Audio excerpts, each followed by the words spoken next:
அனைவருக்கும் இனிய காலை வணக்கம். காலைச்சக்கரம் 2 நிகழ்வின் இன்றைய சிறப்பு நிகழ்வு துவங்கப்பட உள்ளது. நிகழ்ச்சியை துவக்கி வைத்து வரவேற்பு நிகழ்த்த rotary club of Karaikal friends day சங்கத்தின் தலைவர் குமரேசன் அவர்களை அன்புடன் கேட்டுக்கொள்கிறேன்.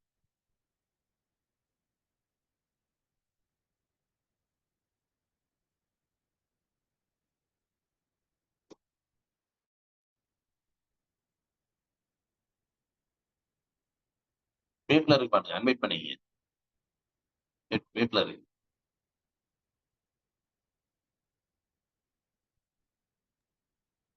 நன்றி தலைவரே. அனைவருக்கும் ஆரோக்கிய காலை வணக்கம். ரோட்டரி மாவட்டம் 2981 மாவட்ட ஆளுநர் ரோட்டரியன் ஜி செங்குட்டுவன் அவர்களின் தலைமையும் rotary club of Karaikal friends city வழங்கும் காலைச்சக்கரம் 2.0. இது இயற்கையின் வாழ்வியல் முறை. உன்னுடன் இந்த அற்புத நிகழ்வுக்கு நம்முடன் இணைந்துள்ள ஜோன் 31 உதவியாளர் ரோட்டரியன் ஆர் சம்பத் அவர்களையும், ஜோன் 18 உதவியாளர் ரோட்டரியன் வி புருஷோத்தமன் அவர்களையும்,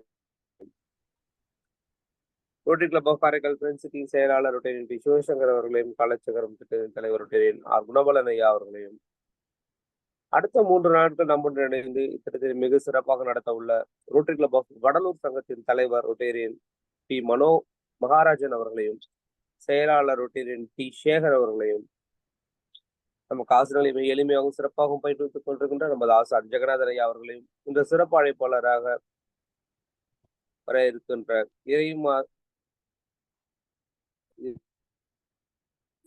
இறைமதன் ஐயா அவர்களையும் அனைத்து வரும் அனைத்து நல்ல நல்ல உள்ளங்களையும் வருக வருக என வரவேற்று தொடர்ந்து திட்டத்தினை நடத்துமாறு கேட்டுக்கொள்கிறேன். நன்றி. வாழ்க வளம். நன்றி தலைவரே. வரவேற்பு நிகழ்த்திய தலைவர் அவர்களுக்கு நன்றி. நிகழ்ச்சியின் அடுத்த நிகழ்வாக ரோட்டரி இறை வணக்கம். ரோட்டரி இறை வணக்கம் வாசிக்க வருகிறார் ரோட்டரி கிளப் ஆஃப் ஸ்ரீமுஷ்ணம் சங்கத்தின் தலைவர் ரொட்டேரியன் ரவிசுந்தர் அவர். இன்று பிறந்த நாள் காணும் ரவிசுந்தர் ஐயா அவர்கள் எல்லா வளமும் பெற்று சிறப்புடன் வாழ காலைச்சக்கரம் அன்பர்கள் மூலமாக அன்புடன் வாழ்த்துகின்றோம். நன்றி ஐயா. அனைவருக்கும் நன்றி. இறைவா, மனித குலத்தை படைப்பது தந்தையே, உயர்ந்த நிறைவான நன்மைகளை அடிப்படையாக கொண்ட ரோட்டரி கொள்கையால் இயக்க நிறுவன அகத்துணர்வை செய்தமைக்கு நாங்கள் உனக்கு நன்றி சொல்கின்றோம். உண்மையான ரோட்டரி மெய்ப்பொருளை ஆழமாக ஈர்த்துக் கொள்ளவும், அனைத்து மக்களிடையே தன்னம்பிக்கையும் அமைதியும் நிலைநாட்டி ஓய்வின்றி உழைக்கவும், நிறம், சமயம், தேசம் என்ற தடைகளை பாகுபாடு நீக்கவும், பொருளாதார சமய தடைகளை களையவும், மேலும் மாநிலத்தின் புனிதத்தையும் தொழிலின் மேன்மையையும் முறையாக புரிந்து கொள்வதன் மூலம் எல்லா மனிதர்களும், எல்லா குடும்பங்களும், எல்லா நாடுகளும் நட்புடனும் தோழமையுடனும் வாழ்ந்திட உன் புனிதமான திருவிடைகளை சுற்றி ஒன்று கூடி மெய்யான படைப்பாக நீயே என்று புகழ்ந்திட எங்கள் ஒரே உண்மையான நிரந்தரமான எல்லோரும் விரும்புகின்ற தந்தையே, இந்த கூடியுள்ள நோட்டுகளை எங்களுக்கு உதவி செய்யும்படி உன்னை இறைஞ்சுகின்றோம். நன்றி, வணக்கம்.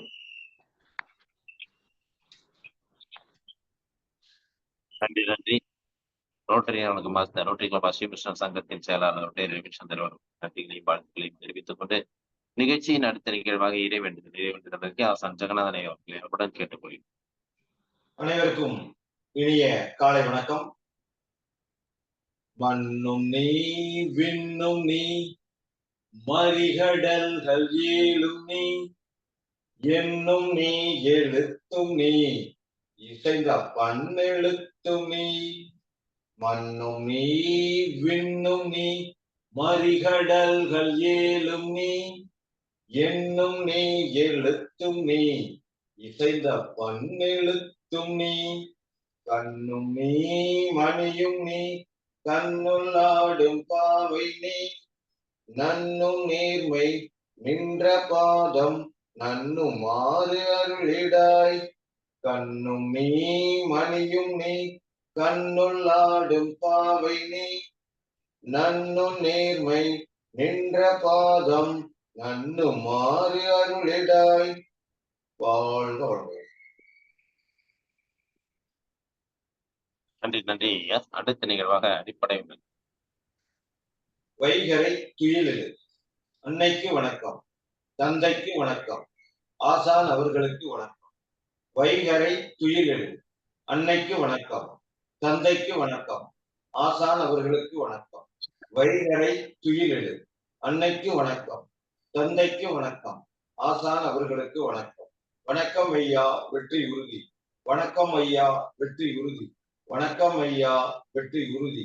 தன்னை சூழ்ந்த வெறி வெற்றி உறுதி. தன்னை சூழ்ந்த வெறி வெற்றி உறுதி. தன்னை சூழ்ந்த வெறி வெற்றி உறுதி. வாழ்க வளமுடன். நன்றி நன்றி ஐயா. நிகழ்ச்சியின் அடுத்த நிகழ்வாக சூரிய வணக்கம் மற்றும் மூச்சு பயிற்சி, முத்திரை பயிற்சி, தியான பயிற்சி.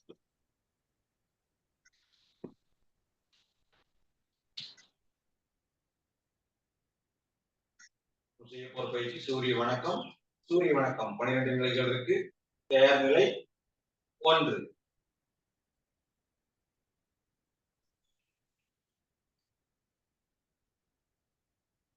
2, 3,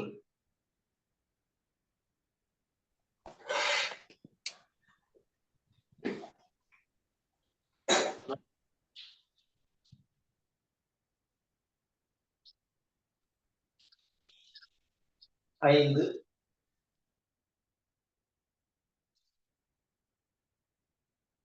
6, 7,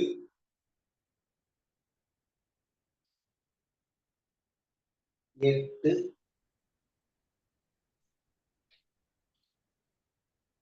9,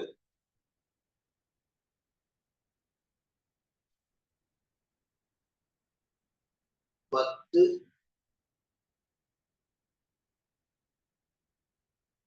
11,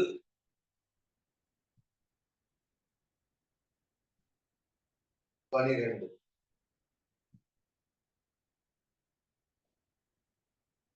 ஆழமான மூச்சு.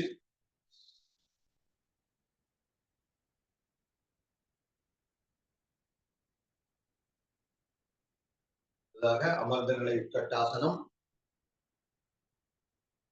கீழே பார்க்கிறோம், மேல பார்க்கிறோம், வலதுபுறம், இடதுபுறம்.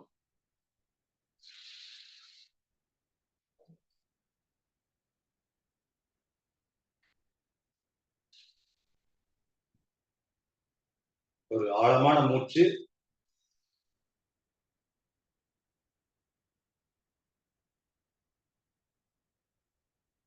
சூரிய வணக்கத்தின் பயன்கள்: கண் பார்வை திறன் அதிகரிக்கும், வாதம் சம்பந்தமான தொந்தரவுகள் சரியாகும், மூட்டு வலி, இடுப்பு வலி சரியாகும், அனைத்து உறுப்புகளுக்கும் இரத்தோட்டம் சீராக போய் வரும். அடுத்து நாம் செய்ய போகும் பயிற்சி முத்திரை பயிற்சி. சுகாசனம் அல்லது சுஸ்திகாசனம் அல்லது வஜ்ராசனங்களில் அமர்த்தலாம்.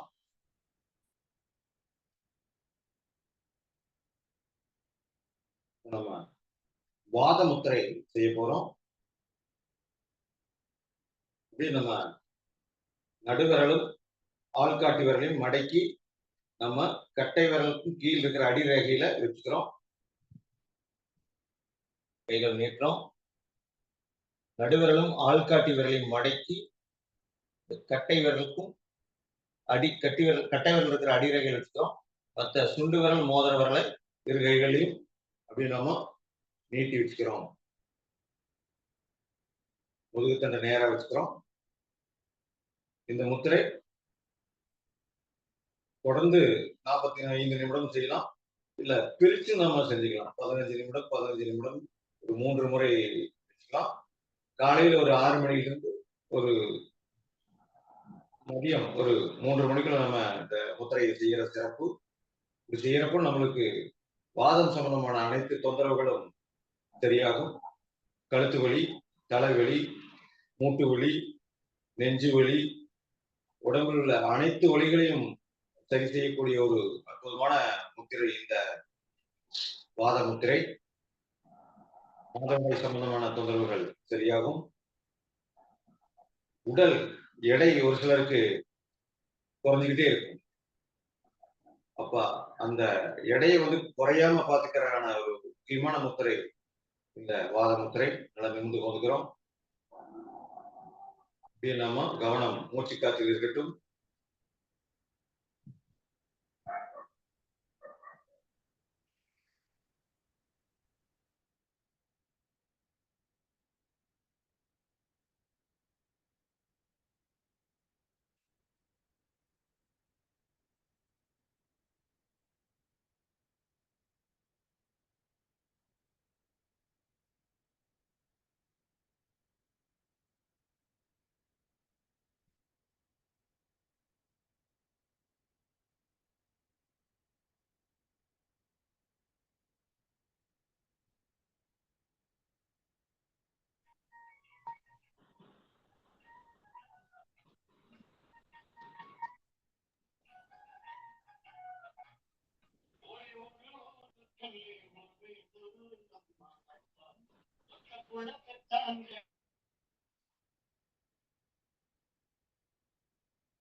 ஓய்வு, மெதுவா கை விரல் எடுத்தலாம். ஒரு ஆழமான மூச்சு இருக்கு, மெதுவா மூச்சு காத்து வெளியேற்றலாம்.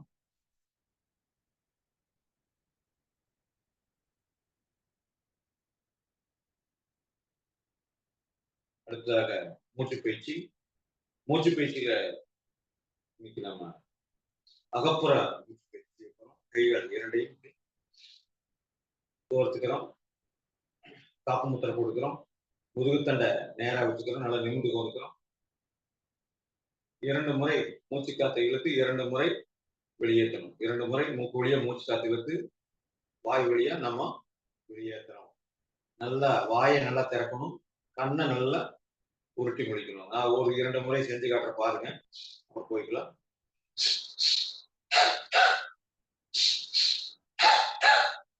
இந்த மாதிரி வயிறு நல்லா சுருங்கி விரியணும், பொறுமையா செய்யலாம். அகப்புற மூச்சு பயிற்சி.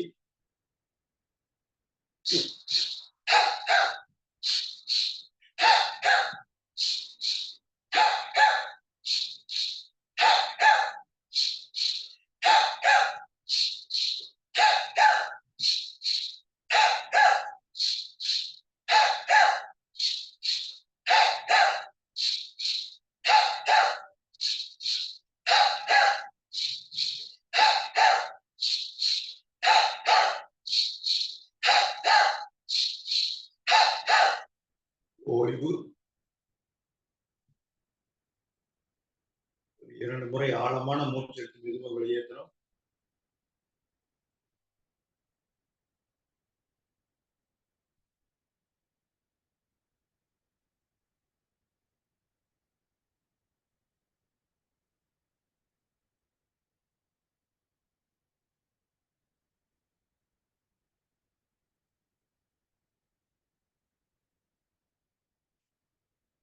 மீண்டும் அகப்புற மூச்சு பயிற்சி செய்யணும்.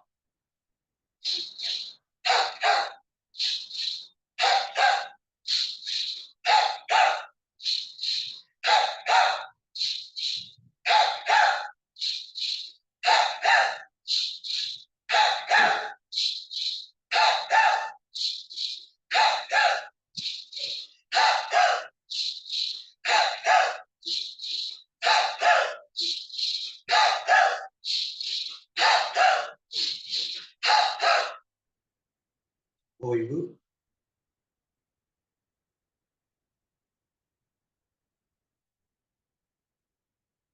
மூச்சு கதையை கவனிக்கிறோம்.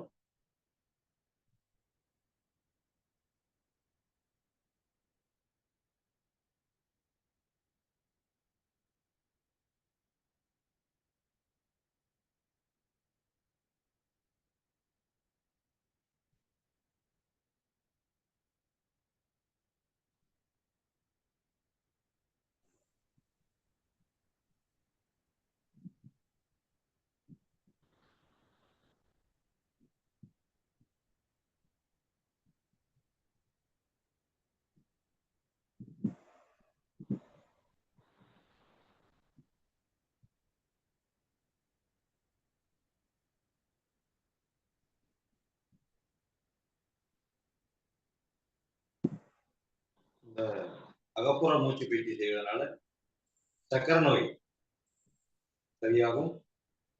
அஜீரண தொந்தரவு சரியாகும். அடுத்ததாக தியான பயிற்சி. கைகளையும் சின்னத்தில் வச்சுக்கிறோம்.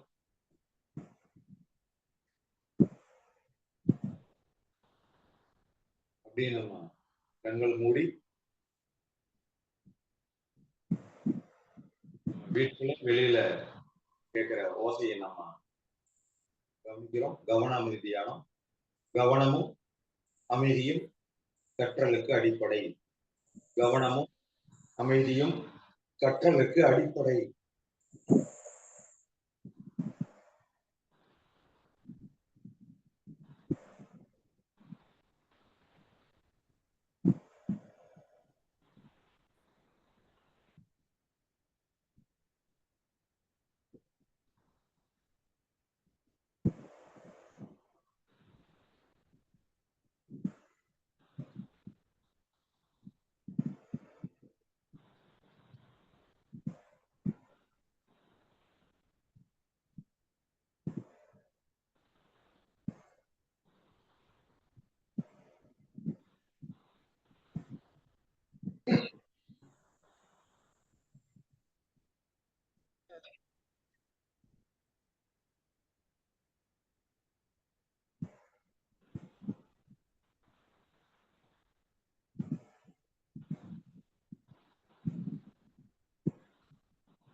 ஓய்வு மெதுவா பெண்கள் தெரிஞ்சுக்கிறோம். இந்த கவன அமைதி தியானம் செய்வதனால் உங்களுக்கு கவனிக்கிற திறன் அதிகரிக்கும், மனம் ஒரு நிலை அடையும். தினசரி ஆசனங்கள் செய்து உடலினை உறுதிப்படுத்துவோம். மூச்சு பயிற்சி தியானம் செய்து அதனை சீர்படுத்துவோம். அருட்பெரும் ஜோதி அருட்பெரும் ஜோதி தனி பெருங்கருணை அருட்பெரும் ஜோதி. வாழ்க வளமுடன்.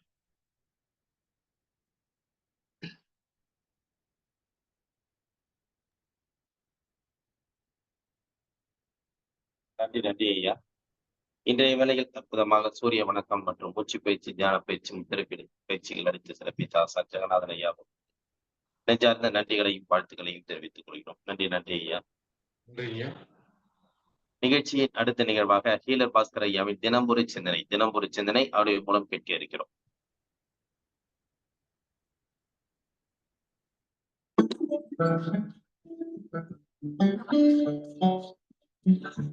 செழிக்கட்டும் விவசாயம், சீர்படட்டும் நிர்வாகம். வேந்தர் டிவி நேயர்களே, காலை வணக்கம்.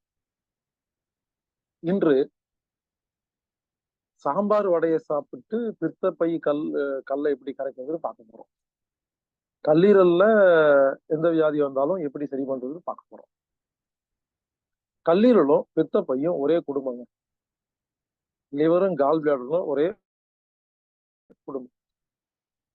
லிவர் கெட்டு போனா கால் பிளாடர் கெட்டு போகும், கால் பிளாடர் கெட்டு போனா லிவர் கெட்டு போகும்.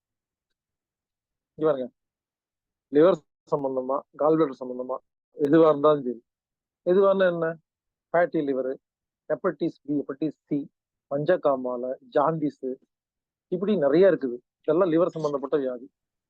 பித்தப்பையில என்ன வரும்? கல் வரும். இந்த மாதிரி பித்தப்பையில என்ன வியாதி வந்தாலும் இப்ப நான் சொல்றது செய்யுங்க, சரியா போயிருங்க. ரொம்ப சிம்பிள். ஒண்ணு, கீழாநெல்லி செடியை வேரோட போடுங்க. எங்க போறதுன்னு கேக்குறீங்களா? எங்க விதைகள் விற்கிறாங்க ஊர்ல, பாரம்பரிய விதையெல்லாம். அப்ப கீழாநெல்லியுடைய பாரம்பரிய விதையை வாங்கிட்டு வந்து வீட்டுல விதை போடுங்க, வளருங்க. நமக்கு வேணா வளர்க்கணும். ஒரு அடிக்கு வளருது.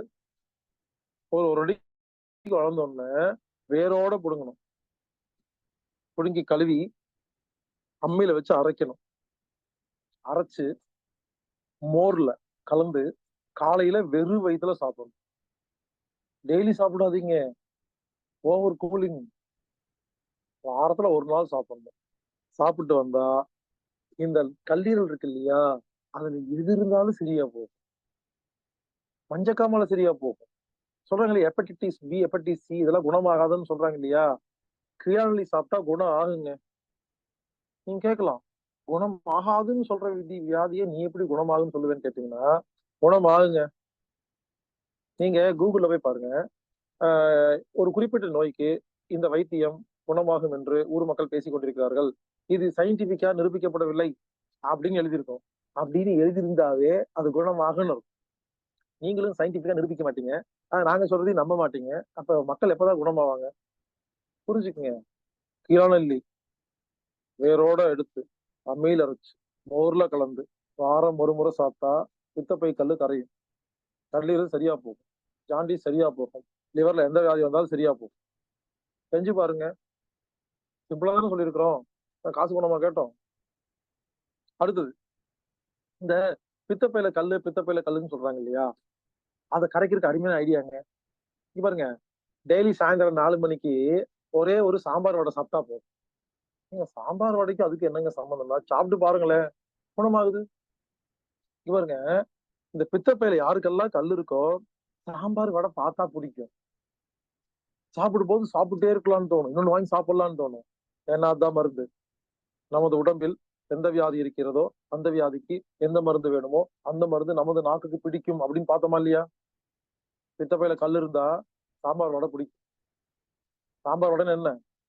துவரம் பருப்புல பருப்பு இந்த சாம்பார் வச்சிருப்பாங்க இல்லையா? சாம்பார் சாதாரண சாம்பாருங்க. உளுந்து வடை இந்த கடையில விக்குது இல்லையா? ஹோட்டல்ல எல்லாம் சாம்பார் வடைன்னு கொண்டு வந்து வைப்பாங்க இல்லையா? அந்த மாதிரி உளுந்து வடைய பருப்பு சாம்பார்ல நல்லா ஊற வச்சு மதியம் சாப்பிடுறீங்க இல்லையா? மதிய சாப்பாட்டுக்கும் நைட்டு சாப்பாட்டுக்கும் ரெண்டுக்கும் இடைப்பட்ட நேரத்துல சாப்பிட்டா 30 நாள் சாப்பிட்டா போதும். நீங்க பித்தப்பையில கல்ல போய் ஸ்கேன் பண்ணி பாருங்க, கல்லே இருக்காது. அடுத்தது ஆப்பிள். ஆப்பிள் இருக்கு இல்லையா? ஆப்பிள் வந்து தோல் சாப்பிடாதீங்க. தோல் மேல இப்ப எல்லாம் மெழுகெல்லாம் தடவி கொடுக்குறாங்க, ஸ்ப்ரே பண்ணி கொடுக்குறாங்க, கெட்டு போகாம இருக்கிறதுக்கு, பாக்குறதுக்கு பளபளான்னு இருக்கிறதுக்கு.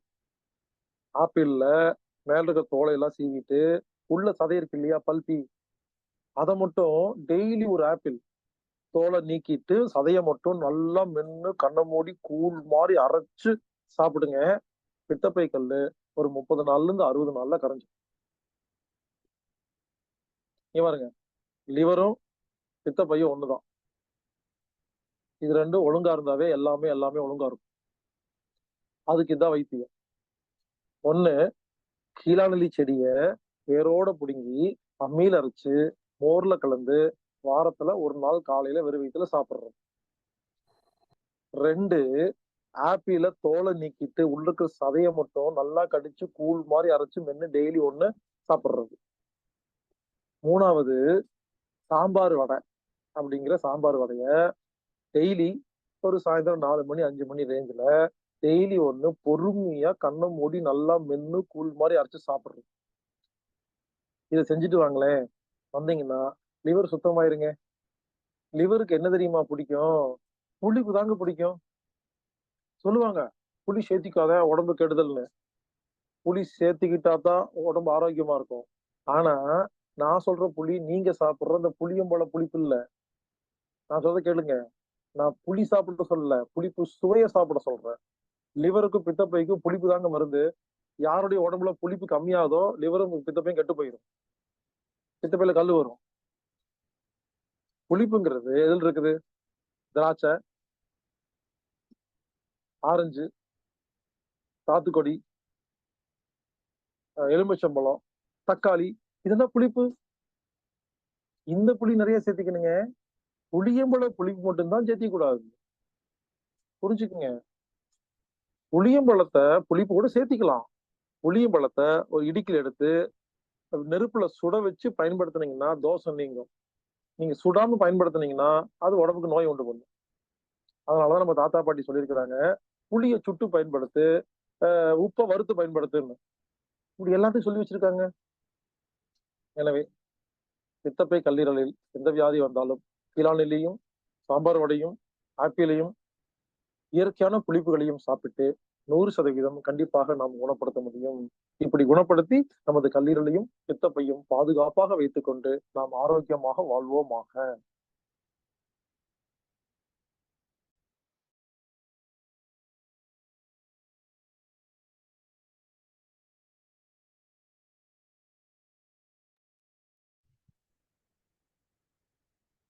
நன்றி நன்றி ஐயா. இன்றைய காலை வேளையில் அற்புதமாக சிந்தனைகளை அளித்து தப்பைக்கல் மற்றும் காமாலை பற்றி அற்புதமாக விளக்கங்களை கொடுத்து சிறப்பித்த ஹீலர் பாஸ்கர் ஐயா அவர்களுக்கு நெஞ்சார்ந்த நன்றிகளையும் வாழ்த்துக்களையும் தெரிவித்துக் கொள்கிறோம். மற்றும் இன்றைய நிகழ்ச்சியின் சிறப்பு விருந்தினர் இறை சாதனை மார்க்கத்தின் இறைமதன் ஐயா அவர்கள் வாழ்வின் ரகசியங்கள் பற்றி பல்வேறு தலைப்புகளில் பல்வேறு வாரங்களில் நமக்கு தொடர்ந்து வகுப்படுத்தி வருகிறார்கள். அதன் தொடர்ச்சியாக இன்றும் வாழ்வின் ரகசியங்கள் என்ன என்பதை பற்றி அதன் தொடர்ச்சியை அளிக்க இறை சாதனை மார்க்கத்தின் இறைமதன் ஐயா அவர்களை அன்புடன் கேட்டுக்கொள்கிறோம்.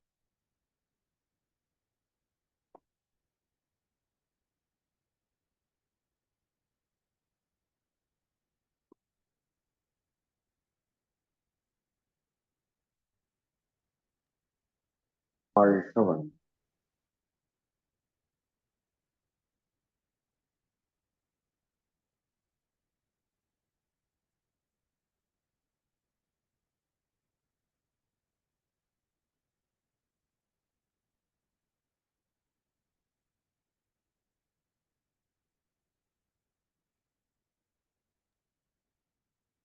வாழ்க வையகம், வாழ்க வையகம், வாழ்க வளம். குரு வாழ்க, குருவே துணை. எல்லாம் வல்ல அருட்பேராற்றலையும் அதன் அனைத்து தன்மாற்ற நிலைகளையும் ஒரு சேர நினைந்து நன்றியுணர்வோடு வணங்கிக் கொள்வோம். ஆசான் அருட்தந்தை வேதாத்திரி மகரிஷி அவர்களை நம்மோடு சுக்குமமாக நிறைந்திருந்து இன்றைய தெய்வீக நிகழ்வுகள் அனைத்தையும் மிக சிறப்பாக நிகழ்த்தி கொடுப்பார். வாழ்க வளம், வாழ்க வளம், வாழ்க வளமுடன். நண்பர்களே,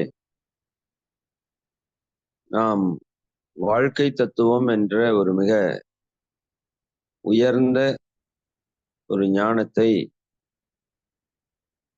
சிந்தித்துக் கொண்டிருக்கிறோம். 12 தத்துவங்களிலே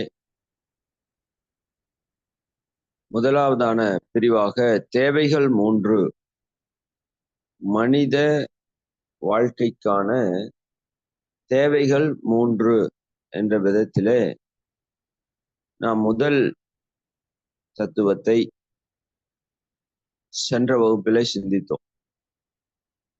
பசி தாகத்தால் ஏற்படக்கூடிய தேவைகள். அப்ப இந்த உடலிலே உயிர் இயங்கிக் கொண்டிருக்கிறது. அந்த உயிரினுடைய ஆற்றல் உடலுக்குள்ளாக இருக்கிற உறுப்புகளினுடைய இயக்கத்தால் குறைந்து கொண்டே இருக்கிறது. அது போக நாம மன இயக்கத்தின் மூலமாக நிறைய ஆற்றலை செலவு செய்து கொண்டே இருக்கிறோம். இன்னும் பூமியின் மேல் வாழ்வதால் நம்முடைய ஆற்றல் பூமியிலே கொஞ்சம் ஈர்க்கப்பட்டு செலவாய்க்கொண்டே இருக்கிறது. புலன்களினுடைய இயக்கத்தாலும் ஆற்றல் செலவாய்க்கொண்டே இருக்கிறது. நம்ம பார்க்கிறோம், கேட்கிறோம். இப்படி பல விதங்களிலே நம்முடைய உயிர் ஆற்றல் செலவாய்க்கொண்டே இருக்கிறது.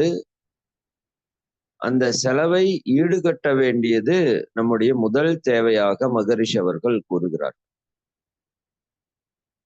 அப்ப அதற்காக இந்த இயற்கை இந்த உடலிலே பசி என்ற உணர்வையும் தாகம் என்ற உணர்வையும் ஏற்படுத்துகிறது. இந்த இரண்டையும் நாம முறையாக பூர்த்தி செய்து கொள்ள வேண்டியது மிக மிக அவசியம், கட்டாயம். இதுல மறுக்கவோ மாற்றவோ முடியாது. அப்ப பசி தாகம் என்று வரும்போது அந்த இடத்தை அளவோடு முறையோடு நாம் சீர் செய்து கொள்ள வேண்டும். அது ஏன் அப்படிங்கிறத புரிந்து கொண்டால் சரி. அப்ப இது நம்முடைய உயிர் ஆற்றலை நம் உடலிலே நிறுத்தி நம்ம வாழ்வை நடத்துவதற்கு இது தேவையா இருக்கிறதுனால இது மிக மிக முக்கியமான ஒரு தேவை. இதுதான் தேவை. சரி, இதை நம்ம சென்ற வகுப்புல ஆழமாக சிந்தித்தோம். அப்ப உணவை நாம் ஏன் சாப்பிடணும் அப்படின்னா, இந்த தேவை, அதனுடைய உச்சகட்ட இலக்கு நாம் இறையுணர்வை பெற வேண்டும். ஒவ்வொரு மனிதனும் இறை உணர்வை பெற வேண்டும் என்ற காரணத்தினால நாம் இந்த விஷயத்த சொல்லியிருக்கோம். அப்ப சாப்பிடுறது அப்படிங்கிறது இறை உணர்வை பெறுவதற்காக. அப்போ பசித்து சாப்பிடுவது, வாயை மூடி மென்று சாப்பிடுவது, கீழே அமர்ந்து சாப்பிடுவது, உகந்த உணவுகளை சாப்பிடுவது, சக்திமிக்க சுத்தமான ஆரோக்கியமான உணவுகளை சாப்பிடுவது இல்லையா? இது எல்லாமே நாம் இறைவனை அடைவதற்கான ஒரு செயல்பாடு. அப்ப இதுல இருந்து முறையற்ற வழிகளில் முறையற்ற உணவுகளை நம்ம சாப்பிடுவது, முறையற்ற முறைகளில் நாம் சாப்பிடுவது அப்படிங்கிறது எல்லாமே இந்த இயற்கைக்கு பொருந்தாத ஒரு விஷயம். சரி, இப்ப இரண்டாவது தத்துவம் என்ன அப்படின்னா, தட்பவெட்ப ஏற்றத்தாழ்வுகளிலிருந்து நம்மை பாதுகாத்துக் கொள்வதற்கான தேவைகள். இரண்டாவது தேவை, இது இரண்டாவது தத்துவமாக நம்ம எடுத்துக்கொள்ளலாம்.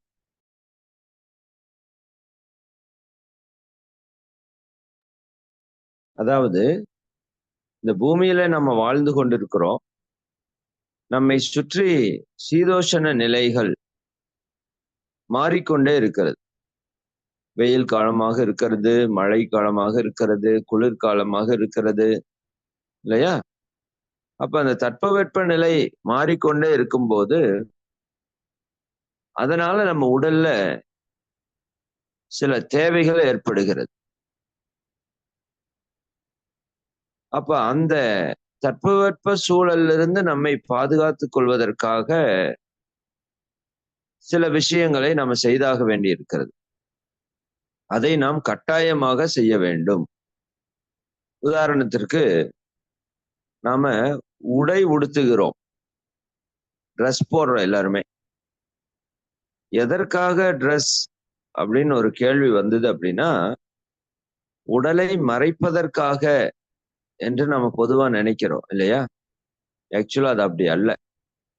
உடலை மறைப்பதற்கான தேவை இங்க ஒன்றும் பெரிதாக இல்லை இயற்கையில. அது நாகரீகம் வளர்ந்ததுக்கு அப்புறம் நமக்கு நாமளாக ஏற்படுத்தி கொண்டதுதான். இன்னைக்குமே நிறைய பழங்குடியினர் மக்கள்ல உடை அணியாத பழக்கத்தில் இருக்கிறவங்க இருக்கிறாங்க.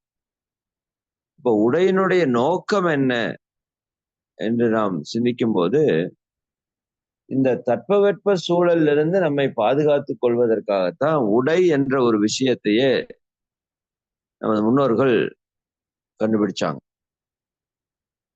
அப்ப மற்ற உயிர்களுக்கு அது அப்படி தேவையா இல்லை. உதாரணத்திற்கு, ஒரு ஆடு இருக்குன்னு வச்சுக்கோங்க. ஒரு ஆடு ஒரு குளிர் பிரதேசத்துல வளருது அப்படின்னா, அதனுடைய முடி தானாகவே அடர்த்தியாக வளர்றதுக்கு ஆரம்பிச்சிடும். இந்த செம்பரி ஆடு பார்த்திருக்கீங்க இல்லையா? அது குளிர் பிரதேசத்துல வளரக்கூடிய ஆடு. இப்படி இயற்கையில அந்தந்த சூழலுக்கு தகுந்த மாதிரியான உடல் அமைப்பை மாற்றக்கூடிய தன்மை அந்தந்த உயிர்களுக்கு இருக்கு, இயற்கையாவே இருக்கு. சரிங்களா? இதே வெப்பதேசத்துல வாழக்கூடிய ஒட்டகம் அந்த பாலைவனத்திலே நடந்து செல்வதற்கான கால்களினுடைய அமைப்பை பெற்றிருக்கிறது. நீரை பல லிட்டரை சேர்த்து வைக்கிறதுக்கான அமைப்பை அதனுடைய உடல்ல பெற்றிருக்குது. இதெல்லாம் என்னன்னா, அந்த சூழல்ல அது உயிர் வாழ்வதற்கு தேவையான விஷயத்தை அது பெற்றிருக்கிறது. ஆனா மனிதனுக்கு அப்படி இயற்கை கொடுக்கல. ஏன்னா மனிதன் தன்னுடைய 6வது அறிவை பயன்படுத்தி அந்த சூழலுக்கு தகுந்த மாதிரி தன்னை தகவமைத்துக் கொள்ளக்கூடிய ஆற்றல் நமக்கு கொடுத்திருக்கு. அதுல இந்த உடை ரொம்ப ரொம்ப முக்கியம். இப்போ நாம இந்திய தேசத்துல இருக்கிறோம். இது ஒரு வெப்ப பூமி. அப்ப இங்க வெப்ப ஆற்றல் அதிகமா இருக்கு. அப்ப இந்த இடத்துல நம்ம பருத்தி ஆடைகளை பயன்படுத்துவது அப்படிங்கிறது இந்த உடலுக்கு உகந்த ஒரு நிலைப்பாடு.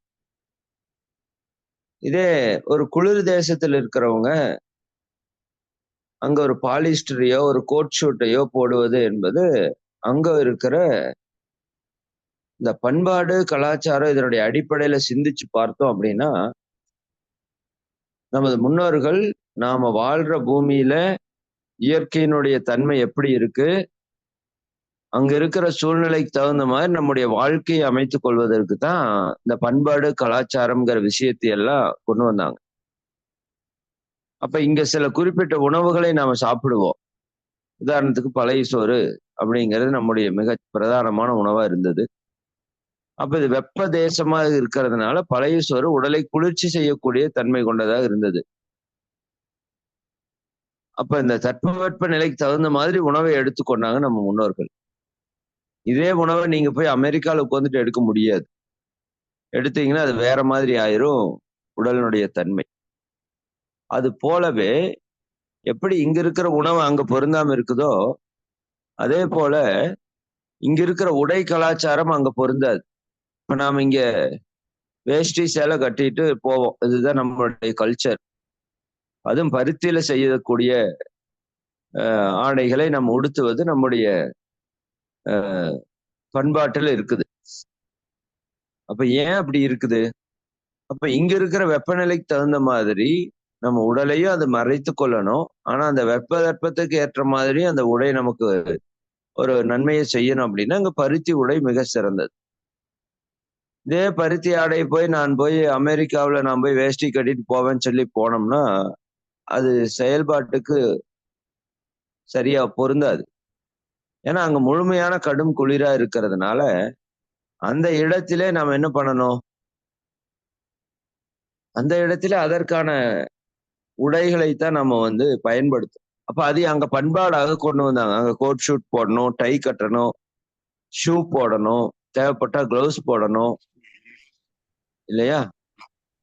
அப்போ இது எல்லாம் ரொம்ப ரொம்ப கவனத்துல நம்ம எடுக்கணும். இதுக்குள்ள ஒரு மிகப்பெரிய விஷயம் இருக்குது. அதாவது இந்த தட்பவெட்பத்திலிருந்து நம்மை பாதுகாத்துக் கொள்வதற்கு உடை மற்றும் உறைவிடம், நம்ம வாழ்கின்ற இடம்னு கூட வச்சுக்கோங்க. நம்ம வீடு, உங்களுக்கு எல்லாருக்குமே தெரியும் அடிப்படை தேவைன்னா என்னன்னா எல்லாரும் கடன்னு சொல்லுவோம். சின்ன வயசுல இருந்து நம்ம பல இடங்களை பார்த்திருக்கிறோம். உண்ண உணவு, உடுத்த உடை, இருக்க இருப்பிடம், இந்த மூன்றும் ஒரு மனிதனுடைய அடிப்படை தேவை அப்படின்னு படிச்சிருக்கிறோம்.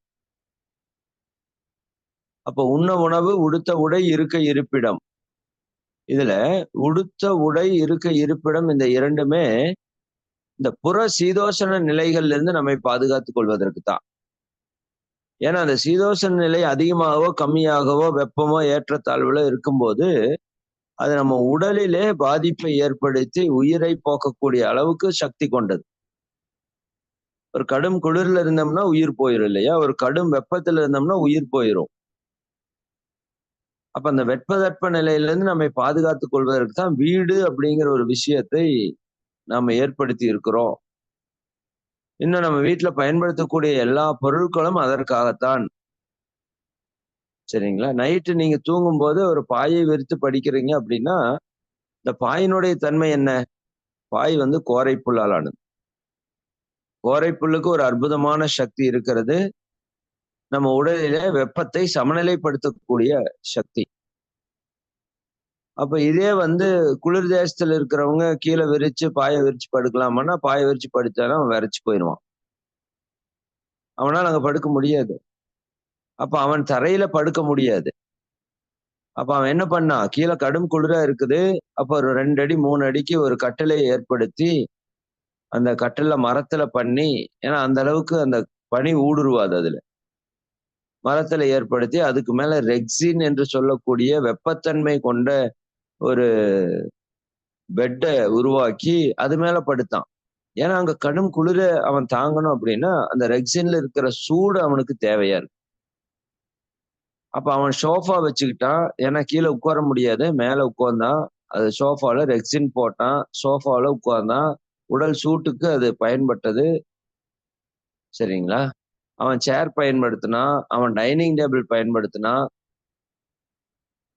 எதற்காக? கீழே அமர முடியாத ஒரு காரணத்துக்காக இதெல்லாம் அவன் பயன்படுத்தினான். அதே போல கம்பளி போன்ற ஆடைகளை அவன் தொடர்ந்து பயன்படுத்தினா அங்க உணவுப் பொருள் வந்து எப்பவுமே கிடைக்காது. நல்லா புரிஞ்சுக்குங்க. அங்க வந்து உணவுப் பொருள் நமக்கு கிடைக்கிற மாதிரி எப்பவுமே கிடைக்காது. அப்ப அவன் என்ன பண்ணா, உணவுப் பொருள் எப்பாச்சும் கிடைக்கிறப்ப கிடைக்கிற உணவை வாங்கி ஸ்டோர் பண்ணணும். அப்ப ஸ்டோர் பண்றதுக்கு என்ன வேணும்னு பார்த்தா, அந்த இடத்துல ஃப்ரிட்ஜ் அப்படிங்கிற ஒரு விஷயத்த அவன் இன்ட்ரோடியூஸ் பண்ணான். சரிங்களா? ஆக்சுவலா ஃப்ரிட்ஜ் கண்டுபிடிக்கப்பட்டது எதற்காக அப்படின்னு சொல்லி அதனுடைய வரலாற்றுல பார்த்தீங்கன்னா, கடும் குளிரா இருக்கிற இடத்துல அந்த குளிரினுடைய தன்மையை கொஞ்சம் குறைத்து வெப்பப்படுத்துவதற்காகத்தான் ஃப்ரிட்ஜை கண்டுபிடிச்சிருக்கான். -டிகிரியில நீங்க ஒரு பொருள் இருக்குதுன்னா, அந்த பொருளை நீங்களால சாப்பிட முடியாது. அதை சூடு பண்ண முடியல. ஹீட்டர் பாக்ஸா தான் ஃப்ரிட்ஜை முதல்ல கண்டுபிடிச்சிருக்கான். அப்போ -டிகிரியில் இருக்கிறத குறைத்து வெப்பப்படுத்தி கொண்டு வர்றதுக்கு தான் ஃப்ரிட்ஜ்ங்கிறது ஒன்று கண்டுபிடிக்கப்பட்டது. சரி, அது என்னன்னா அவன் உணவுப் பொருள் கிடைக்கல, உணவுப் பொருளை பதப்படுத்தி பல நாட்கள் வைத்து சாப்பிடுவதற்காக கண்டுபிடிச்சான். அப்ப இதுல இருந்து நமக்கு என்ன தெரியுது? இன்னும் அவனுடைய உடைகள் வந்து எல்லாமே பாத்தீங்கன்னா உடலை வெப்பப்படுத்தக்கூடிய உடைகளா இருக்கு. அவன் உள்ள ஒரு ஷர்ட் போட்டிருப்பான், அதுக்கு மேல ஒரு கோட் போட்டிருப்பான். சரிங்களா? அதுக்கு மேல ஒரு டைய கட்டி இழுத்து டைட் பண்ணி மாட்டியிருப்பான். கால்ல ஷூ போட்டிருப்பான், சாக்ஸ் போட்டு ஷூ போட்டிருப்பான், தலையில தொப்பி வச்சிருப்பான். இதெல்லாம் எதுக்காக? அவன் அந்த வெப்பதட்ப நிலையிலிருந்து தன்னை பாதுகாத்துக் கொள்வதற்கான ஒரு ஏற்பாடை செய்திருக்கிறான். இது சரியானா இது மிகச்சரி. சரிங்களா? ஆனால் இந்த அறிவு நமக்கு இல்லாததுனால இன்னைக்கு நாமும் அந்த மாதிரியான உடைகளை, கலாச்சாரத்தை நம்ம பண்ணிட்டு இருக்கோம். அது நம்ம உடம்புல நோய் ஏற்படுவதற்கு மிக மிக முக்கியமான ஒரு காரணியா இருக்கு. குறிப்பாக பெண்கள் இன்னைக்கு இருக்கிற கலாச்சாரத்துல லெகின்ஸ் பயன்படுத்துறோம். ஆண்கள் இன்னைக்கு இருக்கிற கலாச்சாரத்துல ஜீன்ஸ் பயன்படுத்துறோம். இது ஒரு மார்கழி மாத குளிர்ல நீங்க பயன்படுத்தினா நான் தப்புன்னு சொல்ல மாட்டேன். அதே மற்ற காலங்கள்ல நீங்க பயன்படுத்தினீங்கன்னா என்ன நடக்கும் அப்படிங்கறத சிந்திக்கணும். இன்னைக்கு உடல்ல நோய் வருவதற்கு மிக மிக முக்கியமான காரணமாக இந்த உடை கலாச்சாரமும் ஒன்று இருக்கிறதுங்கிறத நம்ம புரிஞ்சுக்கணும். அப்ப நீங்க ஜீன்ஸ் போட்டா என்ன ஆகும் அப்படின்னா, காற்றோட்டம் உங்களுக்குள்ள செல்வதை அது முற்றிலுமாக தடைப்படுத்தும். அப்ப உங்க உடல் குளிர் தேசத்துல இருந்ததுன்னா வெப்பப்படுத்துவதற்காக ஜீன்ஸ் அவன் பயன்படுத்தினா, நம்ம வெப்ப தேசத்திலேயே இருந்து கொண்டு வெப்பப்படுத்துவதற்காக பயன்படுத்துனீங்கன்னா என்ன ஆகும்னா, வித்து சக்தி நீர்த்து போயிரும், குழந்தை பிறக்காது. லெகின்ஸ் பயன்படுத்துறவங்களுக்கு அதே சூழல் தான். சரிதானுங்களா? நம்ம உடம்புல இருக்கிற தோல் லட்சக்கணக்கான துளைகளோடு இருக்குது. தோல் சுவாசித்து கொண்டும் இருக்கிறது. சரியா? சுவாசம் மூக்குல மட்டும் நடக்கல, தோல்லயும் நடக்குது. சரிங்களா? அதனாலதான் வியர்வை தோள்களின் வழியாக வெளியேறுகிறது. பல கழிவுகள் நம்ம தோள்களின் வழியாக வெளியேறுகிறது. இன்னைக்கு நம்ம அந்த சிவசைலம் நிகழ்வுல வாழை இலை குளியல், மண் குளியல் இதெல்லாமே ஏற்படுத்துறோம். எண்ணெய் குளியல் எல்லாம் எங்கதான் அப்ளை பண்ணோம்? தோல்ல தான் அப்ளை பண்ணோம். இருக்கிறதுலே மிகப்பெரிய புலன் தோல் தான். தோலை நீங்க சாதாரணமா எடை போடக்கூடாது. பிரபஞ்ச சக்தி ஈர்க்கிறதுல அபரிமிதமான ஆற்றல் கொண்டது தோல் தான். விண்ணினுடைய வெளிப்பாடு தோல். அப்போ அந்த தட்பவெட்ப சூழலிலிருந்து இருந்து நம்மை பாதுகாப்பதற்காக அந்த தோலிலே ஒரு சுவாசம் நடைபெற்று கொண்டே இருக்கிறது. நிறைய பேர் கேட்கலாம், சுவாசம் எங்க சார் தோல்ல நடக்குது? நீங்க ஆண்கள் அல்லது பெண்கள் நம்ம உள்ள இன்னர் வேர்ஸ் நம்ம உடுத்தும் போது பனியன்ல இருந்து அந்த தொப்புல உள்ள பாத்தீங்கன்னா அந்த ஸ்பாஞ்ச் வந்து எப்பவுமே இருக்கும். டெய்லியுமே நீங்க பார்க்கலாம். அது நீங்க பழைய பனியன் யூஸ் பண்ணா கூட அந்த ஸ்பாஞ்ச் வந்து ஒரு கொஞ்சமா நம்மளுடைய தொப்புல இருக்கிறத நீங்க பார்க்கலாம். அப்ப நம்ம ஸ்கின் வந்து சுவாசிச்சுட்டு இருக்கு. ஆனா ஜீன்ஸையோ லெகின்ஸையோ அல்லது பாலிஸ்டரையோ நீங்க டைட்டா போடும்போது அந்த சுவாசம் தடைபடும். குறிப்பா லெகின்ஸ்ல இப்ப உங்க மூச்சை எப்படி தலைவணி வச்சு அடைச்சா எப்படி அடைச்சுக்குமோ அந்த மாதிரி உங்களுடைய அந்த ஆடை உடுத்தும் போது நம்ம உடல் என்ன ஆயிரும்? சுவாச திணறல் ஏற்பட்டுரும் நம்ம உடலுக்கு, ஸ்கின்னுக்கு. அது உடலிலே வெப்பத்தன்மையை அதிகரித்து விடும். அப்ப அதுக்குள்ள இருந்து அந்த ஹீட் வெளியேறாது பாடியில இருந்து. புரியுதா இல்லைங்களா? அவன் ஹீட் வெளியேறக்கூடாதுன்னு அவன் லெகின்ஸ் போட்டான். இப்ப நாம எதுக்கு லெகின்ஸ் போடணும்? அப்ப போட்டீங்கன்னா என்ன ஆகும்? உடல்ல இருக்கிற சூடு வெளியே போகாது. அப்ப உடல் சூடு வெளியே போகாதப்போ உடலினுடைய வெப்பநிலை அதிகரித்து கொண்டே இருக்கும். அப்ப வெப்பநிலை அதிகரிக்கும் போது உடல்ல பல்வேறு விதமான மாற்றங்கள் ஏற்படும். குறிப்பாக வித்து ஆற்றல் நீர்த்து போய்விடும். அப்போ ஆண்களுக்கு உயிரணுக்கள் இறந்து போய்விடும். உயிரணுக்கள் உற்பத்தி ஆகாது. பெண்கள் கருப்பையில பல்வேறு விதமான பிரச்சனைகளை நம்ம சந்திக்க வேண்டி வரும். அப்ப ஒரு உடை என்பது எதற்காக என்று நாம ஆழ்ந்து சிந்தித்தோமானால், இந்த இயற்கையில தட்பவெட்ப சூழல்ல இருந்து நம்மை பாதுகாத்துக் கொள்வதற்காக. ஒரு வீட்டினுடைய அமைப்பு. சரி, அவன் அன்னைக்கு அங்க ஏசி பயன்படுத்தினான்னா நான் சொன்னது அதேதான் காரணம். அங்க கடும் குளிரா இருந்தது. அதை வெப்பப்படுத்துவதற்காக தான் ஏசியை ஹீட்டரா தான் அவன் பயன்படுத்தினான். சரிதானுங்களா? இப்ப அந்த கலாச்சாரத்தை இன்னைக்கு நாம கொண்டு வந்து இந்த இடத்துல நம்ம பயன்படுத்துறது அப்படிங்கிறது ஒரு மிக மிக ஒரு மோசமான ஒரு தன்மையில நம்ம வாழ்க்கை முறை மாறிடுச்சு. அப்ப இங்க வெப்ப பூமியில நமக்கு ஏசி தேவையா? ஏசியே முதல்ல ஒரு கேடு.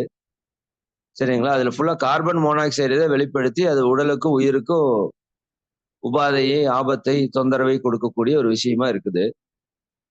சரி, அப்படி ஒரு ஏசி போட்டு வீட்டுக்குள்ள எல்லா பக்கம் ரூம கதவை க்ளோஸ் பண்ணி உள்ள படுத்து தூங்கி உள்ள இருக்கிற கார்பன் டை ஆக்சைடை சுவாசிச்சு அதுல வந்த கார்பன் மோனாக்சைடை சுவாசிச்சு உடல்ல பல்வேறு நோய்களை ஏற்படுத்தி கொண்டிருக்கிற ஒரு சமுதாயமாக நாம் இன்னைக்கு வாழ்ந்து கொண்டு இருக்கிறோம். இது தேவையா?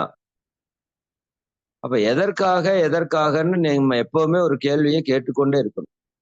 இன்னைக்கு நம்ம வீட்டுல எல்லாமே டைனிங் டேபிள் வந்துருச்சு, சோஃபா வந்துருச்சு, பெட் வந்துருச்சு, ரெக்ஸினாலான பெட் நம்ம யூஸ் பண்றோம். அப்ப உடலுடைய வெப்பநிலை தாறுமாறா எகிரிட்டு இருக்கு. அப்ப அந்த வெப்பத்தை சமநிலைப்படுத்துவதற்கு நம்மகிட்ட எந்த வேலையும் இல்லை. அப்ப அது உடலிலே பல்வேறு நோய்களாக உருவெடுக்கிறது. அப்பதான் இந்த இடத்துல நம்ம இயற்கை வாழ்வியலுடைய முக்கியத்துவத்தை அறிந்து கொள்ளணும். அப்ப அன்பர்களே நல்லா புரிந்து கொள்ளுங்க. உடை உடுத்துவதும் இருப்பிடத்திலே வீட்டை நம்ம அமைத்து இருப்பதும் நம்முடைய தட்பவெட்ப சூழல்ல இருந்து நம்மை பாதுகாத்துக் கொண்டு அந்த உடலில் இருந்து உயிர் பிரியாமல் இருப்பதற்குத்தான் இந்த ஏற்பாடை நம்ம செய்து கொண்டிருக்கிறோம். அப்ப உணவில் எப்படி நம்ம எந்த அளவுக்கு கவனமாக தேர்ந்தெடுத்து உணவை உண்ண வேண்டுமோ அதே மாதிரி உறைவிடத்திலேயும் நம்ம ஒரு கவனத்தை ஏற்படுத்த வேண்டும். சரிங்களா? அப்ப உடையில இனிமேல் நாம் அந்த உடை உடுத்தும் போது இந்த உடை எனக்கு அழகை மட்டும் கொடுக்கிறதுக்காக அல்ல, சரி, என்னுடைய தட்பவெப்பத்தை சரியாக பாதுகாத்துக் கொள்வதற்காக என்று எடுத்தா நம்ம உடை எப்படி உடுத்துவோம்னு நீங்களே சிந்திங்களேன். அப்ப அங்க நம்ம சரியான உடையை உடுத்துவதற்கு ஆரம்பிப்போம். அப்ப உடை என்பது மிக மிக நிச்சயமான ஒரு தேவை. அப்ப அந்த தேவையை நிறைவேற்றியே ஆகணும். இதை விடுவதற்கு வாய்ப்பே கிடையாது. பட் அதை சரியான விதத்திலே நிறைவேற்றிக் கொள்ற அளவுக்கு நாம அறிவை வளர்த்து கொள்ள வேண்டும். உறைவிடம் என்பதும் இந்த துன்பத்திலிருந்து நம்மை விடுவிப்பதற்கு நிச்சயமாக ஒரு தேவை. சரிங்களா? அப்ப அதற்கான ஒரு சூழல்களையும் நம்ம வீட்டுல நம்ம சரியாக ஏற்படுத்தி கொள்ள வேண்டும். இப்ப வெப்ப பூமியில் இருக்கிற நாம கீழே பாயை விரித்து படுக்கிற பழக்கத்தை ஏற்படுத்தி கொள்ளணும். சரிங்களா? சோஃபாவே இன்னைக்கு ஆனது இருக்கு. சரியான மர சோஃபா இருக்கு. அதுல அந்த ரெக்சின் ஷீட் போடாம நாம உலவ மஞ்சள் இருக்கிற ஸ்பாஞ்சை வச்சு போடுறோம்னா போட்டுக்கலாம். இல்லாட்டி சில இடங்கள்ல நான் பார்த்திருக்கிறேன், அந்த மரத்தினாலான அந்த சோஃபாவை அப்படியே பயன்படுத்துறாங்க டைரக்டா. சேர்ஸ் அந்த மரத்தால் ஆனது அப்படியே பயன்படுத்துறாங்க. நீங்க சமணங்கால் போட்டு உட்காந்துக்கலாம். நிச்சயமா அது பண்ணிதான் ஆகணும். ஏன்னா நம்ம முன்னோர்கள் நம்ம வாழ்க்கை முறையவே ஒரு இயற்கையோட இணைந்த ஒரு வாழ்க்கை முறையை தான் வச்சாங்க. கீழே பாய் விரிச்சுதான் உட்காருவாங்க, கீழே தான் படுப்பாங்க. சாப்பிடணுமா கீழே உட்கார்ந்துதான் சாப்பிடுவாங்க. சரிங்களா? அப்ப அங்க ஃப்ரிட்ஜ் நம்ம யூஸ் பண்ணல. ஏன்னா ஃப்ரிட்ஜ் நமக்கு தேவையில்லை. சரிங்களா? அவன் தட்பவெட்பத்திலிருந்து தன்னை பாதுகாத்து அந்த உணவுப் பொருளை சேமித்துக் கொள்ளணும் அல்லது அந்த உறைவிடத்தை ஒரு வெப்பமயமாக வைத்துக் கொள்ளணுங்கிறதுக்காக அவன் பயன்படுத்தினான். இன்னும் ஒரு படி மேல போய் அவன் ட்ரிங்க்ஸே சாப்பிடுறான் இல்லையா? குளிர் தேசத்துல அவன் ட்ரிங்க்ஸ் சாப்பிட்றான். அந்த ஆல்கஹால் உள்ள போனாதான் அவனுடைய உடல் வந்து அந்த சீதோஷண நிலையை கட்டுப்படுத்தும். ஆனா நம்ம வந்து ஈயடிச்சாங்காப்பி எதுக்கு செய்யறோம் ஏன் செய்யறோம்னா தெரியாது. அவன் குடிக்கிறானா நானும் குடிக்கிறேன், அவன் ட்ரெஸ் போடுறானா நானும் போடுறேன். இன்னைக்கு நம்ம பள்ளிக்கூடத்துல நம்ம குழந்தைகளுக்கு நம்ம கொடுக்கறது வந்து அந்த வெள்ளைக்காரன் விட்டுட்டு போன சுவடை இன்னைக்கு வரைக்கும் நம்ம தொடர்ந்து கொண்டு இருக்கிறோம் பல இடங்கள்ல. சரிங்களா? எதுக்கு ஏன்னே கேட்கறது இல்ல. நிறைய பள்ளிக்கூடங்கள்ல அது ஒரு பெரிய ஒரு என்ன சொல்றது ஒரு மரியாதையாக நம்ம பெரிய ஒரு கௌரவமாக நினைச்சு கொண்டு ஏப்ரல் மாசம் குழந்தை போகும் பாருங்க எக்ஸாமுக்கு. நிறைய ஸ்கூல் நான் பார்த்துருக்கிறேன். சரியானுங்களா? மேல கோட்டு, கீழே டை, அது கீழே டை, அப்புறம் ஷூவு, சாக்ஸ் இதெல்லாம் போட்டுட்டு ஏதோ அமெரிக்காவில் ஒரு எக்ஸாமுக்கு போற மாதிரி போவான். இது மாதிரி ஒரு பைத்தியகாரத்தனத்தை நம்ம உலகத்திலேயே பார்க்க முடியாது எங்கேயுமே.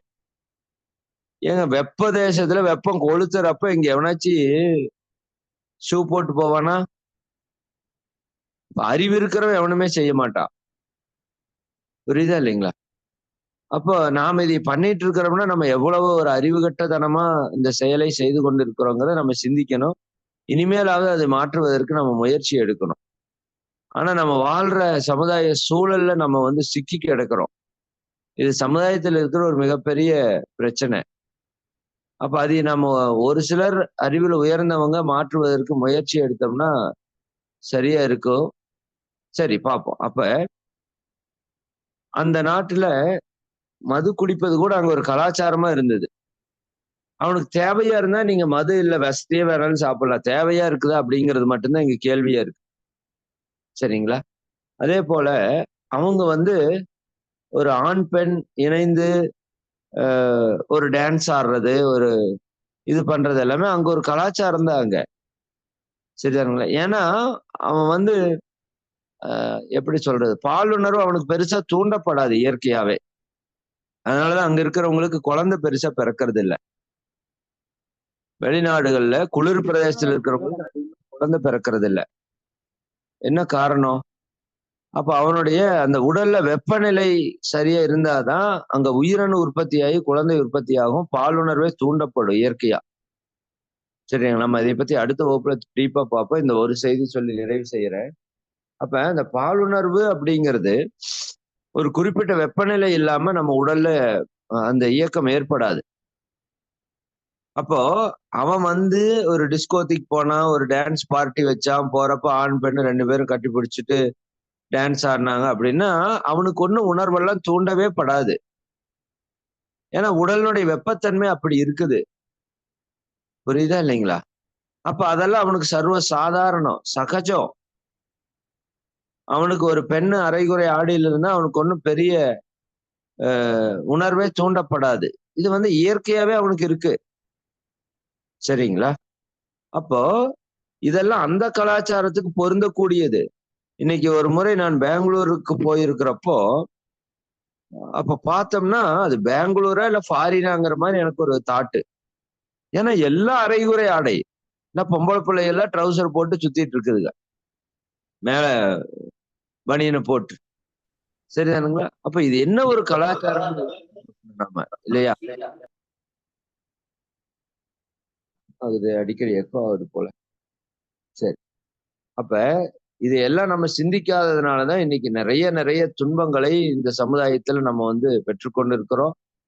அப்ப இங்க வந்து வெப்ப தேசம். சரிதானுங்களா? இந்த வெப்ப தேசத்துல பாலுணர்வினுடைய ஆற்றல் அபரிமிதமா இருக்கும். இங்க தொட்டாலே பத்திக்கும், அப்படிதான் இங்க கலாச்சாரம்னு வச்சுக்கோங்களேன். அதனால ஒருவனுக்கு ஒருத்திங்கிற பண்பாடு, ஆண் பெண் தொட்டு பழகக்கூடாத கலாச்சாரம், இது எல்லாத்தையுமே நம்ம முன்னோர்கள் உருவாக்கி வச்சது சும்மா கிடையாது. இதுக்குள்ள 1000 அர்த்தங்கள் இருக்கு. சரிங்களா?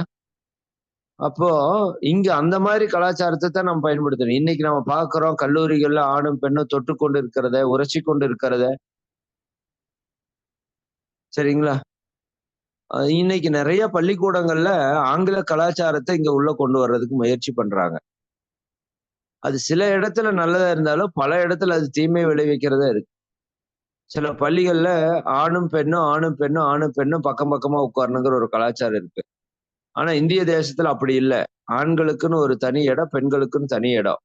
இன்னும் ஒரு படி மேல போய் ஆண்களுக்குன்னு ஒரு தனி பள்ளிக்கூடம், பெண்களுக்குன்னு ஒரு தனி பள்ளிக்கூடம் அளவுக்கு தான் நம்ம வச்சிருக்கிறோம். ஏன்னா இங்க அந்த அளவுக்கு கட்டுப்பாடுகள் தேவையாக இருக்கிறது. அது மீறும் போது பல்வேறு விதமான பாலியல் துன்பங்களுக்கு நாம ஆட்பட்டு விடுவோம். வாழ்க்கை கெட்டு போயிரும். சரிங்களா? இப்படி பல விஷயங்கள் இருக்கு. அப்ப நம்ம நிறைவுக்கு வர்றோம். நாம உடுத்துகின்ற உடை, நாம் இருக்கின்ற இருப்பிடம், நாம் பயன்படுத்துகின்ற பொருட்கள். அது நீங்க மண்பானை சமையல் பொருள்ல இருந்து எடுத்துக்குவாங்க. சரிதானுங்களா? சமையலுக்கு இங்க மண்பானையில செய்தீங்கன்னா உடலுக்கு மிக மிக ஆரோக்கியம். சரி, அது நம்முடைய இப்போ ஒரு தண்ணி வச்சு குடிக்கிறீங்க.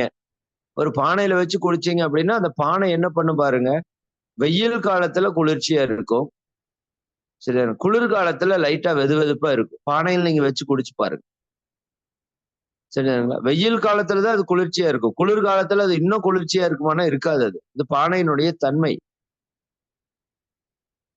அப்போ நம்ம ஒவ்வொரு விஷயத்தை பயன்படுத்தும் போது நம்ம வீட்லயும் சரி, நம்ம உடுத்துற உடையிலையும் சரி, இந்த உடை எனக்கு தட்பவெட்ப நிலையை பாதுகாத்து, என்னுடைய உடலை, உயிரை பாதுகாத்து, நான் இறையுணர்வை அடைவதற்கு இது பயன்படுகிறதா? அப்படிங்கிறத நம்ம கேள்வி கேட்கணும்.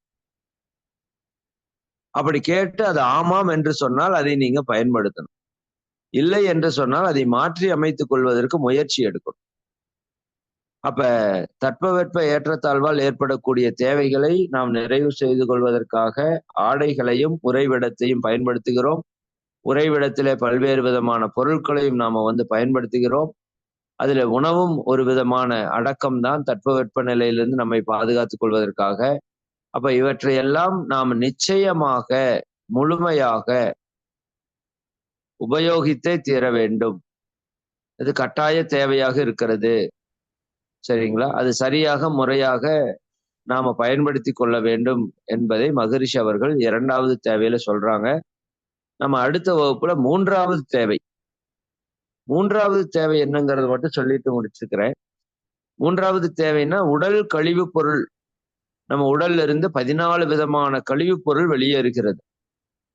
நம்ம உடல்ல 14 விதமான கழிவுப் பொருள் வெளியேறுகிறது. அதுல ஒரு முக்கியமான கழிவுப் பொருள் நம்முடைய வித்து ஆற்றல். சரியானுங்களா? ஜீவ வித்து குழம்பு. அப்ப இந்த கழிவுகளின் வெளியேற்றத்தை செய்வது அப்படிங்கிறது உடலினுடைய ஒரு மிக முக்கியமான ஒரு தேவை. இந்த 3 தான் அடிப்படை தேவையில் இருக்கு. இந்த 3வது தேவையை பற்றி நம்ம அடுத்த வகுப்புல மிக ஆழமாக சிந்திக்க இருக்கிறோம். சரிதானுங்களா? சரி, மிக்க மகிழ்ச்சி. அனைவருக்கும் நன்றி. இந்த ஒரு இனிமையான காலை வேளையில ஒரு தெய்வீகமான சிந்தனையை சிந்திப்பதற்காக வாய்ப்பை வழங்கிய உங்கள் அனைவருக்கும் இந்த நேரத்திலே நன்றிகளை உரித்தாக்கி, அருட்பேராற்றல் கருணையினால் நீங்களும் உங்கள் அன்பு குடும்ப உறுப்பினர்கள் அனைவரும் உடல் நலம், நீலாயுள், நிறை செல்வம், உயர்ப்புகள், மெஞ்ஞானம் ஓங்கி இறை உணர்வு, அறநெறி, கல்வி, தனம், தானியம், இளமை, வலிவு, துணிவு, நன்மக்கட்பேறு, அறிவில் உயர்ந்தோர் நட்பு, அன்புடைமை, அகத்தவம், அழகு, புகழ், மனித மதிப்புணர்ந்து ஒழுகும் பண்பு, பொறையுடைமை எனும் பேறு 16ம் பெற்று பெருவாழ்வு வாழ்க. வாழ்க வளமுடன், வாழ்க வளமுடன், வாழ்க வளமுடன் என வாழ்த்து நிறைவு செய்கிறோம். அனைவருக்கும் நன்றி. வாழ்க வளமுடன். சொன்ன தத்துவங்களின்படியாக நம்முடைய வாழ்வை நாம் அமைத்து கொள்ள முயற்சிப்போம் என்று கூறி இந்த உரையை நிறைவு செய்யும். வாழ்க வளம். ஐயா நன்றிங்க ஐயா. ஐயா, சிவசைலத்தை பத்தி உங்களுடைய கருத்துக்கள். ஐயா பாத்தீங்கன்னா சிவசைலத்துல நம்முடைய 3 நாட்கள் இணைந்து சிறப்பா இந்த நிகழ்வுல கலந்துக்கிட்டாங்க. கலந்துகிட்டு நமக்கு பயிற்சிகளும் கொடுத்தாங்க. நம்மளோட ஒருங்கிணைந்து அந்த நிகழ்ச்சியை நமக்கு வெற்றி அடைகிறதுக்கு ஒரு பெரிய ஒரு மைல்கல்லா இருந்து நமக்கு சிறப்பித்தாங்க அப்படின்னு சொல்லலாம். அந்த அற்புத நிகழ்வை பற்றி ஐயா அவர்கள் ஒரு சில வார்த்தைகள் தங்க நிகழ்ச்சியில் கூற அன்புடன் கேட்டுக்கொள்கிறோம். நன்றி நன்றி நன்றிங்க ஐயா. நானே சொல்லணும்னு நினைச்சேன், மறந்துட்டேன். அது ரொம்ப ரொம்ப முதல்ல அதுக்கு ஒரு பெரிய நன்றி நம்ம காலை சக்கரத்துக்கு சொல்லணும். ஏன்னா சிவசைலம் உண்மையாலுமே ஒரு புண்ணியமான பூமி. அங்க இந்த டெம்பிளுக்கு நாங்க போயிருந்தோம் நடு நேரத்துல, சிவசைலம் கோவிலுக்கு. அங்கு லிங்கம் மற்றும் அன்னையோட அந்த சிலைகள் சுயம்பு. பக்கத்தாலேயே ஆறு ஓடிக்கொண்டிருக்கிறது. தாமிரபரணி ஆடுன்னு நினைக்கிறேன் நான். ஒரு அற்புதமான ஒரு ஆறு. அதை சுற்றியும் வந்து அப்படி ஒரு இடத்த நான் என்னோட லைஃப்ல பார்த்ததில்ல. ஏன்னா அப்படி ஒரு ஒரு காற்று ஓட்டம் இருக்கிற இடம் உண்மையாலுமே எனக்கு இப்படி ஒரு காற்று ஓட்டம் இருக்குமா அப்படின்னு தெரியல.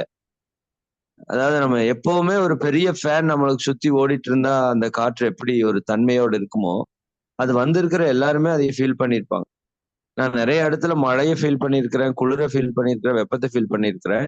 பட் காற்று ஓட்டம் அப்ப அதுதான் அந்த அந்த இடத்தினுடைய ஒரு உயிர்ப்பு தன்மைக்கு அடிப்படையா இருக்குதுங்கிறத என்னால புரிஞ்சுக்க முடிஞ்சது. அவ்வளவு ஒரு காற்றோட்டம். குறிப்பாக அந்த சிவசைலம் நாதர் கோவிலுக்கு முன்னாடி உட்கார்றோம்.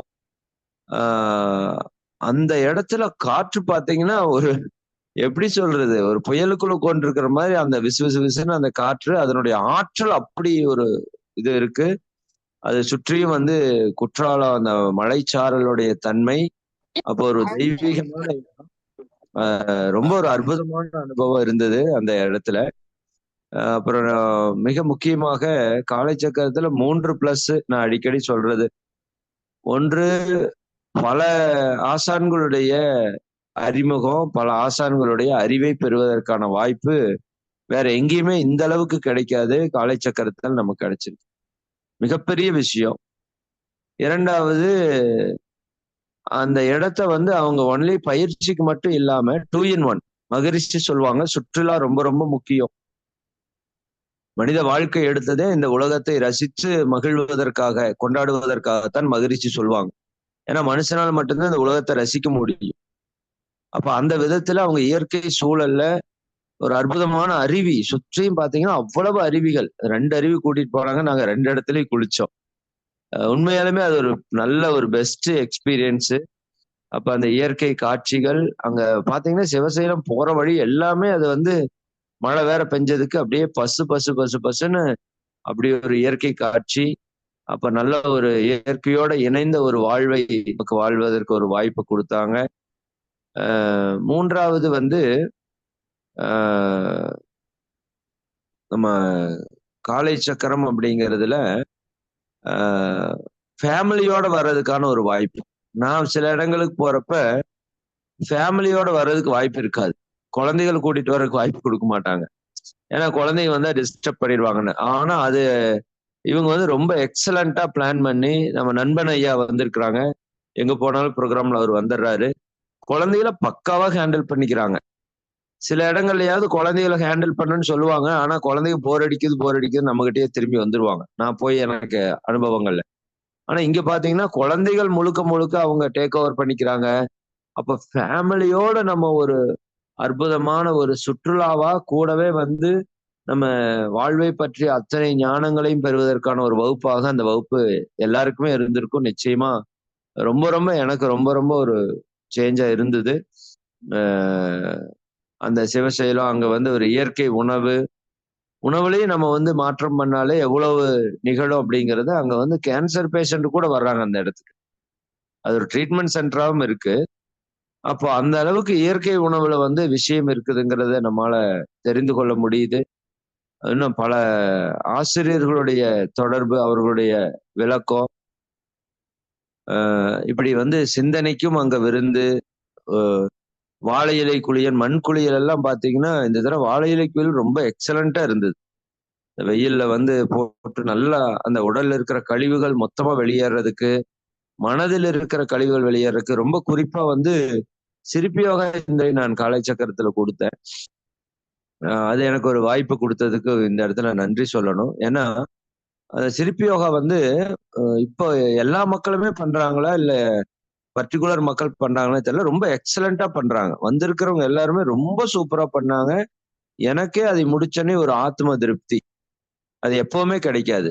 ஆனா இந்த முறை அந்த சிற்பி யோகா முடிக்கிறப்போ அப்படி ஒரு திருப்தி இருந்தது. எனக்கே கொஞ்ச நேரம் அப்படியே இருக்கலாமோ? ஏன்னா அந்த இடம் பாத்தீங்கன்னா அவ்வளவு சைலண்டா இருந்தது. அதுக்கு முன்னாடி சிற்பி யோகால அவ்வளவு சத்தம் பண்ணி பண்ணிட்டு இருக்கிறோம் என்ஜாய் பண்ணி. பட் எல்லாரும் சைலண்டா இருங்கன்னா சின்ன குழந்தையில இருந்து அத்தனையும் சைலண்டா இருந்தது. அது ஒரு மெடிடேஷன்ல ஒரு ஹையர் லெவல் அச்சீவ் பண்ண மாதிரி ஒரு ஃபீலா எனக்கு இருந்துச்சு. ஏன்னா அந்த இடமும் ஒரு இயற்கை சூழல், மக்களும் அந்த இடத்துல மனம் அற்ற நிலையில இருக்கக்கூடிய ஒரு தன்மை எல்லாம் கிடைக்கிறது அப்படிங்கிறது ஒரு பெரிய கிஃப்டடான ஒரு வாய்ப்பு தான். அதனால சிவசைலம் ப்ரோக்ராம் நம்ம லைஃப்ல ஒரு மறக்க முடியாத நிகழ்வுல இருக்கிற ஒரு நிகழ்வா இருக்கு. அதனால ஒரு சிறந்த அனுபவத்தை நாங்க குடும்பத்தோட வந்திருந்தோம். பையன் பொண்ணும் வீட்டுல எல்லாருமே வந்திருந்தாங்க. எல்லாருமே நல்லா என்ஜாய் பண்ணோம். இந்த வாய்ப்பு கொடுத்த காலை சக்கரம் குடும்பத்திற்கு மிகப்பெரிய நன்றியை தெரிவித்துக் கொள்கிறோம். அடுத்த நிகழ்வு எப்போ அப்படிங்கிற மாதிரி எதிர்பார்ப்புல இருக்கிறோம். ஏன்னா அவங்க ஒவ்வொரு இடமும் பண்றது, ஒவ்வொரு முறை பண்ற விஷயங்களும் நல்ல ஒரு சிறப்பான ஒரு முயற்சியை எடுத்து எடுத்து பண்றாங்க. இது சாதாரணமா பண்ண முடியாது. ஏன்னா 100 பேர் ஒரு இடத்துக்கு வர்றாங்க அப்படின்னா அது வந்து பெரிய விஷயம். அவங்க நல்ல முயற்சியோட பண்றாங்க. இனி வரக்கூடிய காலத்துல நம்ம இன்னும் சிறப்பாக இணைந்து நம்ம காலை சக்கர குடும்பம்னா வருஷத்துக்கு ஒரு முறை அல்லது வருஷத்துக்கு 2 முறை நாம ஒரு இடத்துல கூடணும். இது வந்து அதிகப்படுத்திட்டே போகணும். ஒரு 100 பேருங்கிறது 200 பேர், 300 பேர், ஒரு 500 பேர் வரைக்கும் நாம ஒரு இடத்துல கூடி நம்ம நிகழ்ச்சி நடத்துற அளவுக்கு வரணும். நிச்சயமா அது வரும் காலத்துல சிறப்பாக வரும் அப்படின்னு நான் தெரிவித்துக் கொள்கிறேன். மீண்டும் ஒரு முறை அனைவருக்கும் இந்த இடத்துல நன்றியை கூறுகிறேன். மிக்க மகிழ்ச்சி. வாழ்க வளமுடன். வாழ்க. நன்றி நன்றி ஐயா. உங்களுடைய அந்த அன்பான வாழ்த்திற்கு நன்றி. மற்றும் சிவசேலம் நேரடி வகுப்பில் தங்கள் குடும்பத்தினுடன் கலந்து கொண்டு 3 நாட்கள் எங்களுடன் இணைந்து தங்கள் குடும்பமாக இணைந்து காலச்சக்கரம் குழுவின் ஒரு குடும்பமாக வகித்து தொடர்ச்சியாக இந்த நிகழ்வில் ஒவ்வொரு செஷன்லையும், அதாவது பாத்தீங்கன்னா கொல்லிமலையா இருக்கட்டும், வானகமாக இருக்கட்டும், இப்போ நடைபெற்ற சிவசேலமாக இருக்கட்டும், தன் குடும்பத்தினுடன் கலந்து கொண்டு நம்ம காலச்சக்கரத்தில் ஒன்றென கலந்து இன்று வரை நமக்கு அற்புதமாக தொடர்ந்து பயணித்து வரும் இறை சாதனை மார்க்கத்தின் இறைமதனை அவர்கள் பெரிய விஷயம். அதாவது எப்படின்னா எவ்வளவுதான் அவங்க வந்து செய்யற சேவைகள், அவங்க செய்யற ஒவ்வொரு நிகழ்வுகளையும் தாண்டி நமக்கு வந்து இந்த படிப்பு கொடுத்துட்டு வர்றாங்கன்னா நம்ம பெரிய கொடுப்பினை செய்திருக்கோம் அப்படின்னு தான் சொல்லலாம். இந்த காலகட்டத்திற்கு அதாவது எப்படின்னா அவங்களுக்கு டைம் டேட் வேற எதுக்கு இருந்தா கூட அதையும் ஒதுக்கிட்டு நம்ம காலச்சக்கரத்துக்கு வரக்கூடிய ஒரு நன்மதிப்பை காலச்சக்கரம் பெற்றிருக்கு அப்படின்னு இந்த நேரத்துல நம்ம சொல்லலாம்.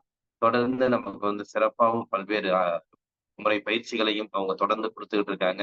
நம்ம ஜூம்லயும் சரி, நேரடியாகவும் சரி அற்புதமா கொடுத்துட்டு இருக்காங்க.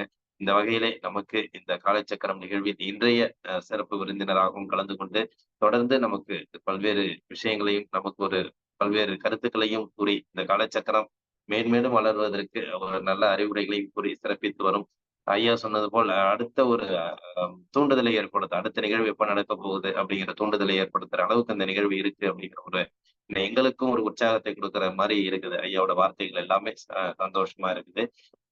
இனிவரும் காலங்கள் ஐயா சொல்றது மாதிரி இந்த குழுல உள்ளவங்க எல்லாருமே அந்த பேரின்பத்தை அனுபவிக்க எல்லோரும் ஒன்று கூடுவோம் என்றுதான் இந்த நேரத்துல நம்ம சொல்ல முடியும். எனவே இந்த நிகழ்ச்சியில் நமக்கு சிறப்பாக இந்த வாழ்த்துறை வழங்கி சிறப்பித்த இறை சாதனை மார்க்கத்தின் இறைமதனை அவர்களுக்கு நெஞ்சார்ந்த நன்றிகளையும் வாழ்த்துக்களையும் தெரிவித்துக் கொள்கிறோம். நன்றி நன்றி ஐயா. ஐயா சொன்னது போல் அடுத்தடுத்த நிகழ்வுகளை எல்லாருமே சிறப்பாக கலந்துக்கிறதுக்கு வாய்ப்பை ஏற்படுத்திங்க அப்படின்னு தான் சொல்லலாம். எப்படி நம்ம இன்னைக்கு 100 பேர் இருக்கணுமோ அடுத்தது 150 பேர் 200 பேர் வர அளவுக்கு நம்மளோட காலச்சக்கரம் நிகழ்வு வந்து அன்பர்கள் வந்து எல்லாம் ஒன்று கூடணும். இது வந்து ஒன்றிணைக்கும் நிகழ்வு தான் அப்படிங்கிறத சொல்லலாம். கொல்லிமலை வானகம், அடுத்தது சிவசைலம் அப்படின்னு தொடர்ச்சியா வந்துட்டு இருக்கவங்களுக்கு தெரியும்.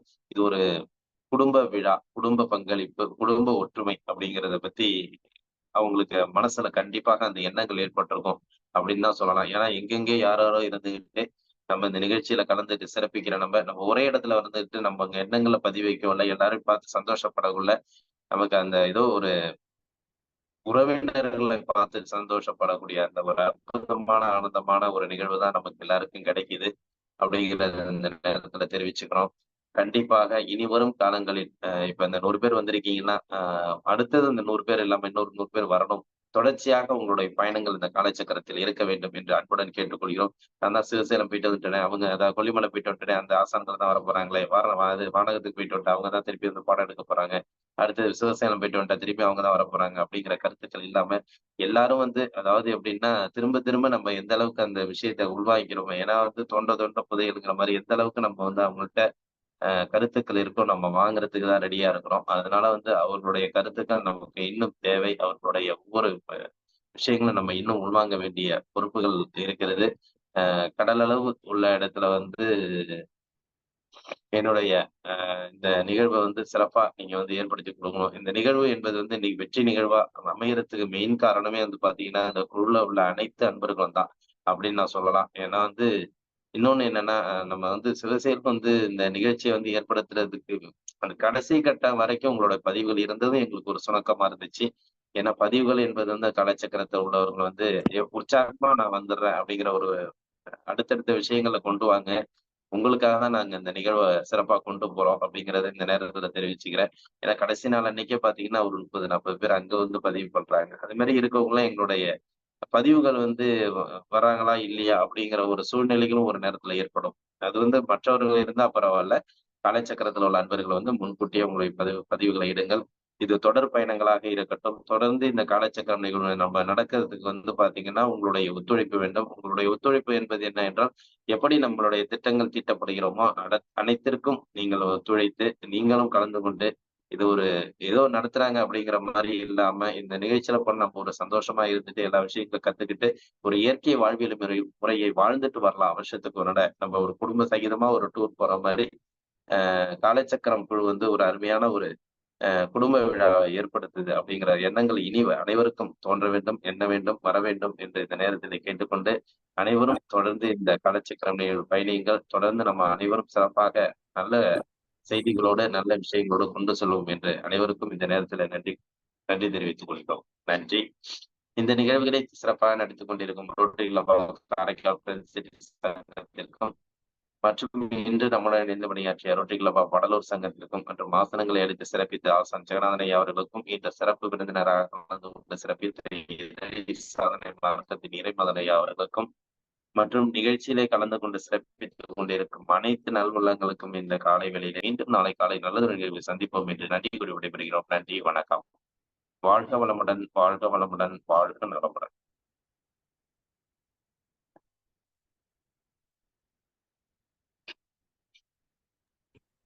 நன்றி ஐயா, வாழ்க வளமுடன். நன்றி, நன்றி அம்மா, வாழ்க வளமுடன். நன்றிங்க ஐயா, வாழ்க வளமுடன். நன்றிங்க ஐயா, வாழ்க வளமுடன். நன்றிங்க ஐயா, வாழ்க வளமுடன். நன்றிங்கம்மா, வாழ்க வளமுடன். மகிழ்ச்சிங்க ஐயா. நன்றிங்க ஐயா, வாழ்க வளமுடன். நன்றிங்க ஐயா, வாழ்க வளமுடன். நன்றிங்கம்மா, வாழ்க வளமுடன். நன்றி ஐயா, ரொம்ப அருமையான நிகழ்வை இன்று கொடுத்துள்ளீர்கள். நன்றி, வாழ்த்துக்கள். நன்றி, நன்றி மயில்வாணன் ஐயா, வாழ்த்துக்கள், சந்தோஷம். வாழ்க வளமுடன் ஐயா, நன்றி. நன்றிங்க ஐயா, வாழ்க வளமுடன். நன்றிங்க ஐயா, வாழ்க வளமுடன். நன்றிங்கம்மா, வாழ்க வளமுடன். நன்றிங்க ஐயா, வாழ்க வளமுடன். நன்றிங்க ஐயா, வாழ்க வளமுடன். நன்றிங்க ஐயா. நன்றிங்க வாழ்க ஐயா. வாழ்க வளமுடன். குழுவில் உள்ள அனைவருக்கும் நன்றி, வாழ்க வளமுடன்.